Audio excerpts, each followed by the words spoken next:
Afghani paneer tikka gravy எப்படி செய்கிறதுன்னு பார்க்கலாம். அதுக்கு தேவையான பொருட்கள் 400 கிராம் பன்னீர், 3 ஸ்பூன் இஞ்சி பூண்டு விழுது, அரை ஸ்பூன் லெமன் ஜூஸ், தேவையான அளவு உப்பு, ஒரு வெங்காயம், 2 சீஸ் ஸ்லைஸ், 1 கப் கொத்தமல்லி, அரை கப் புதினா, 8 கேஷ்யூ நட், 1 கப் தயிர், 3/4 கப் க்ரீம், 1 ஸ்பூன் மிளகுத்தூள், 1 ஸ்பூன் கரம் மசாலா, 3 பச்சை மிளகா, அரை ஸ்பூன் கஸ்தூரி மேத்தி, அரை ஸ்பூன் சீரகத்தூள், 1 ஸ்பூன் சாட் மசாலா, எண்ணெய், 1 ஏலக்காய், 5 cloves, 1 bay leaf, 2 spoon butter.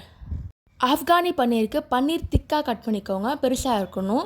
அதுக்கப்புறம் உப்பு போட்டுக்கோங்க, 1 ஸ்பூன் இஞ்சி பூண்டு விழுது, கொஞ்சமாக லெமன் ஜூஸ், எல்லாத்தையும் போட்டு ஈவனாக ஸ்ப்ரெட் பண்ணிக்கோங்க. மசாலா ஃபுல்லாக கோட்டாக இருக்கணும்.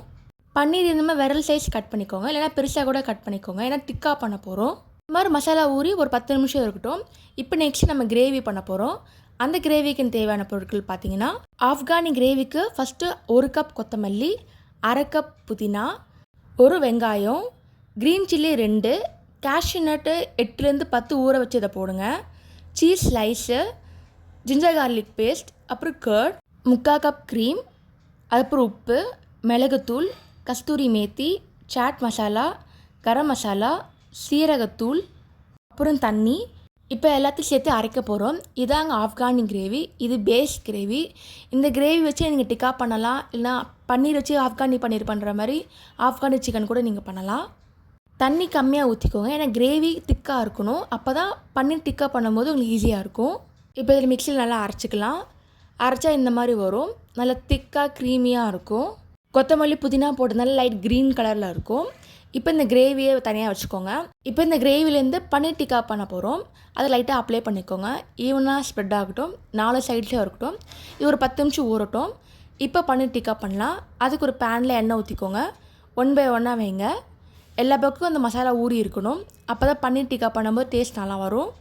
இந்த மாதிரி நல்லா கொதி வரட்டும், திருப்பி போடுங்க, நல்லா கோல்டன் கலரில் வரட்டும். அப்போ தான் கிறிஸ்பாக இருக்கும். இந்த மாதிரி வந்ததுக்கப்புறம் எடுத்து வச்சுக்கலாம். இப்போ நம்ம பேஸ் கிரேவி பண்ண போகிறோம். 2 ஸ்பூன் எண்ணெய், 2 ஸ்பூன் பட்டர் போட்டுக்கோங்க. இப்போ க்ளவுஸ் 5 போட்டுக்கலாம்.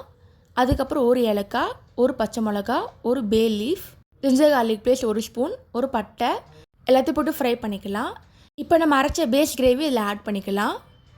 இப்போ நல்லா கொதி வரட்டும். கொதிச்சதுக்கப்புறமா நான் பண்ண பன்னீர் டிக்காவை இதில் ஆட் பண்ணிக்கலாம். 1 பை 1 ஆட் பண்ணுங்கள்.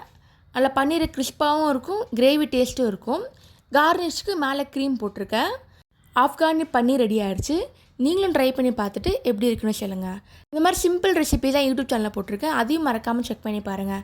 தேங்க்ஸ் ஃபார் வாட்சிங். லைக் பண்ணுங்கள், ஷேர் பண்ணுங்கள், சப்ஸ்கிரைப் பண்ணுங்கள்.